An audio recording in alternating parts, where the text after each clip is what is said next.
শীতের রাত, চারদিকে ঘন কুয়াশা, বাতাসে শুকনো পাতার শব্দ। গ্রামের শেষ প্রান্তে একটা পুরনো পোড়ো বাড়ি, যার জানালায় সব সময় কালো কাপড় ঝোলে। গ্রামের লোকেরা সেই বাড়িকে বলে মন্ত্রবাড়ি, কারণ ওই বাড়িতেই থাকেন এক বয়স্ক তান্ত্রিক, রঘুনাথ কবিরাজ। কেউ তাকে তান্ত্রিক বলে, কেউ বলে জাদুকর, আবার কেউ বলে মৃত্যুর বন্ধু। গ্রামের মানুষ তার বাড়ির সামনে দিয়ে গেলেও মাথা নিচু করে যায়। কেউ তার চোখের দিকে তাকায় না, কারণ সবাই জানে রঘুনাথ কবিরাজ যা জানেন তা সাধারণ মানুষ জানার কথা নয়। সেই রাতে দুই বন্ধু সৌরভ আর নিলয় ভয়ে ভয়ে রঘুনাথ কবিরাজের বাড়ির সামনে এসে দাঁড়ালো। সৌরভ ফিসফিস করে বলল, নিলয়, সত্যি কি ভিতরে যাব? নিলয় বলল, আমরা তো গল্প শুনতে এসেছি, শুনেছি উনি নাকি ভূত পিশাচ নিজের চোখে দেখেছেন। নিলয় কাপা গলায় বলল, বাবাজি, আমরা দুজন গল্প শুনতে এসেছি। এক মুহূর্ত নীরবতা, তারপর দরজার তালা খুলল। কর। দরজা খুলতেই দুইজনের শরীর কেঁপে উঠল। ঘরের ভেতর ধূপের গন্ধ, শুকনো লঙ্কা আর ছাইয়ের গন্ধ। দেয়ালে ঝুলছে তাবিজ, খুলি, তন্ত্র বই। মাঝখানে বসে আছেন রঘুনাথ কবিরাজ, লম্বা সাদা দাড়ি, চোখ দুটো কালো গভীর, কপালে লাল টিপ। তিনি ধীরে ধীরে বললেন, ভেতরে এসো, কিন্তু মনে রেখো, সব গল্প শোনার জন্য নয়। দুজন বসে পড়ল। নিলয় সাহস করে বলল, বাবাজি, আপনি নাকি অনেক ভয়ঙ্কর ঘটনা দেখেছেন? রঘুনাথ কবিরাজ মুচকি হাসলেন, দেখেছি, আর তার মূল্যও দিয়েছি। সৌরভ বলল, একটা সত্যি ঘটনা বলুন, আপনার নিজের জীবনের। রঘুনাথ কবিরাজ কিছুক্ষণ চুপ করে রইলেন। তারপর পাশের কাঠের বাক্স থেকে বের করলেন একটা পুরনো ডায়েরি। ডায়েরির মলাট কালো, আর তার উপর লাল কালি দিয়ে লেখা মৃত্যুর হিসাব। কবিরাজ ধীরে ধীরে ডায়েরি খুললেন। এই ডায়েরির প্রতিটা পাতায় আছে একটা অভিশাপ আর একটা সত্য ঘটনা। দুজনের বুক ধরফর করতে লাগলো। কবিরাজ বললেন, শোনো, আজ আমি তোমাদের বলবো এমন একটা গল্প যা আমি ভুলতে পারিনি। আজ থেকে অনেক বছর আগের কথা। তখন আমি তরুণ ছিলাম, আমার নাম ছিল রঘু, আর আমি ছিলাম শুধু একজন শিষ্য। অনেক বছর আগে আমাকে আমার গুরু পাঠিয়েছিলেন এক পাহাড়ি গ্রামে। গ্রামের নাম কালীগঞ্জ। গ্রামটা সুন্দর ছিল, কিন্তু সেখানে কেউ রাতে আলো জ্বালাতো না। সন্ধ্যা হলেই সবাই দরজা বন্ধ করে দিত। আমি পৌঁছে গ্রাম প্রধানকে জিজ্ঞেস করলাম, এখানে সবাই এত ভয় পায় কেন? গ্রাম প্রধান বলল, বাবাজি, আমাদের গ্রামে এসেছে নিশির মায়া। আমি অবাক হলাম। নিশির মায়া মানে? গ্রাম প্রধান বলল, সে এক অশরীরী নারী। তার মুখ দেখা যায় না, কিন্তু সে গান গায়, আর যার কান সে গানে পড়ে সে আর ফিরে আসে না। আমি তখনও বিশ্বাস করিনি, কিন্তু সেই রাতেই আমি শুনলাম। রাত 12টা, গ্রামের চারদিক নিস্তব্ধ। হঠাৎ দূর থেকে ভেসে এলো এক মিষ্টি সুর, আয় আয় আমার কাছে আয়।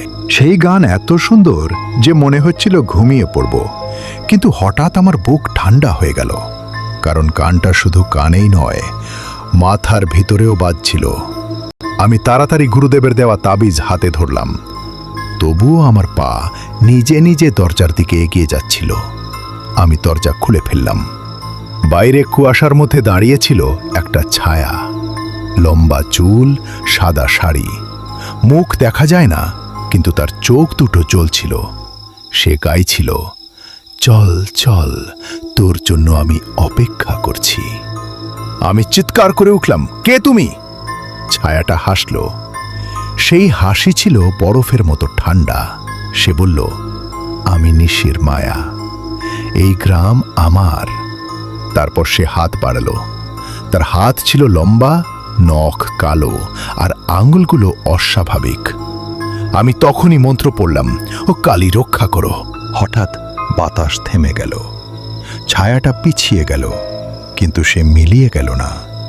বরং সে বলল, তুই আমার পথে বাধা, তাহলে তোর গুরু তোকে বাঁচাতে পারবে না। তারপর সে কুয়াশার মধ্যে মিলিয়ে গেল। পরদিন সকালে এক ভয়ঙ্কর ঘটনা ঘটল। গ্রামের এক যুবককে পাওয়া গেল নদীর ধারে। তার চোখ খোলা, মুখে ভয়, আর গলায় কালো দাগ, যেন কেউ তাকে শ্বাসরোধ করে মেরেছে। গ্রামের মানুষ কাঁদতে লাগল। গ্রাম প্রধান বলল, বাবাজি, ওর কানে সবাই মরছে, আপনি কিছু করুন। আমি বুঝলাম, নেশির মায়া শুধু ভূত নয়, সে ছিল এক শক্তিশালী আত্মা, যার ভিতরে ছিল প্রতিশোধ। আমি সিদ্ধান্ত নিলাম, আজ রাতেই তাকে থামাবো। রাত নামল, অমাবস্যা। আমি একা শ্মশানে গেলাম। শ্মশানের বটগাছের নিচে মাটি ভেজা, বাতাসে পচা গন্ধ। আমি মাটিতে তন্ত্রচক্র আঁকলাম, ছাই ছড়ালাম, তারপর গঙ্গা জল ছিটালাম। আমি ডাকলাম, নেশির মায়া, সামনে আয়। এক মুহূর্তে বাতাস ঘুরতে লাগলো, কুয়াশা জমে উঠল, আর সেই গান আবার শুরু হলো, আয় আয়, আমার কাছে আয়। আমি চোখ বন্ধ করে মন্ত্র পড়তে লাগলাম। হঠাৎ আমার কানে ফিস ফিস শব্দ, রঘু, তুই তো খুব সাহসী। আমি চোখ খুলতেই দেখলাম, নেশির মায়া আমার একদম সামনে দাঁড়িয়ে আছে। এবার তার মুখ দেখা গেল। তার মুখটা সুন্দর নয়, ভয়ঙ্কর। চোখ নেই, শুধু কালো গর্ত। মুখটা অর্ধেক পচা, দাঁতগুলো বেরিয়ে আছে। আমি শিউরে উঠলাম। সে বলল, তুই আমাকে ডাকলি, এখন তুই আমার। তাতার হাত আমার গলার দিকে এগিয়ে এলো। আমি তাড়াতাড়ি আমার তাবিজটা মাটিতে পুঁতে দিলাম এবং চিৎকার করে বললাম, ও বন্ধন, বন্ধন, বন্ধন। মাটির ভিতর থেকে লাল আলো উঠল, তন্ত্রচক্র জ্বলে উঠল। নেশির মায়া চিৎকার করে উঠল, আ! কিন্তু সে থামল না। সে আরো ভয়ঙ্কর হয়ে উঠল। তার চুল বাতাসে উড়তে লাগল, কুয়াশা ঘন হয়ে গেল। সে বলল, তুই আমাকে বাঁধতে পারবি না, কারণ আমার শক্তি এসেছে রক্ত থেকে। আমি বুঝলুম, তাকে বাঁধতে হলে তার মৃত্যুর রহস্য জানতে হবে। আমি চিৎকার করে বললুম, তুই কে ছিলি, কেন মরলি? হঠাৎ নিশির মায়া থেমে গেল, তার কণ্ঠ বদলে গেল। এবার সে কান্নার মতো করে বলল, আমি ছিলাম এই গ্রামের মেয়ে, আমাকে মেরে ফেলা হয়েছিল নদীর ধারে, আর আমার লাশ লুকিয়ে রাখা হয়েছিল। আমি বুঝলুম, তার আত্মা মুক্তি চায়। আমি বললুম, তোর দেহ কোথায়? সে হাত তুলে নদীর দিকে ইশারা করল। সকাল হতেই আমি গ্রামের লোকজনকে নিয়ে নদীর ধারে গেলাম। সেখানে একটা বড় পাথরের নিচে খোঁড়া শুরু হলো। কিছুক্ষণ পর বেরিয়ে এলো মানুষের হাড় আর একটা পুরনো সাদা শাড়ি। গ্রামের লোকজন কেঁপে উঠল। গ্রাম প্রধান কান্না করে বলল, এটা তো আমাদের গ্রামের হারিয়ে যাওয়া মেয়ে। আমি বললাম, এই মেয়ের আত্মা শান্তি পায়নি, তাই সে প্রতিশোধ নিচ্ছে। আমি সেই হাড় শ্মশানে নিয়ে গিয়ে পূজা করলাম, গঙ্গা জল ঢাললাম, তারপর মন্ত্র পড়লাম, ও শান্তি, শান্তি, শান্তি। হঠাৎ বাতাস থেমে গেল, কুয়াশা সরে গেল, আর দূর থেকে ভেসে এলো নেশির মায়ার শেষ কথা, ধন্যবাদ রঘু। তারপর সব চুপ। রঘুনাথ কবিরাজ কথা থামালেন। ঘরের বাতি কেঁপে উঠল। সৌরভ কাপা গলায় বলল, তারপর তারপর কি হলো? কবিরাজ ধীরে ধীরে ডায়েরির পাতা উল্টালেন। তারপর বললেন, তারপর থেকে কালীগঞ্জ শান্ত ছিল, কিন্তু আমি সেই রাতে একটা জিনিস শিখেছিলাম। নিলয় বলল, কি? কবিরেরা চোখ তুলে তাকালেন। তার চোখে অদ্ভুত অন্ধকার। তিনি বললেন, সব ভূত খারাপ নয়, কিন্তু সব ভূতের গল্প শুনলে সবাই বাঁচে না। হঠাৎ ঘরের বাইরে কেউ গান গাইতে শুরু করলো। আয় আয় আমার কাছে আয়। দুজন ছেলেই জমে গেল।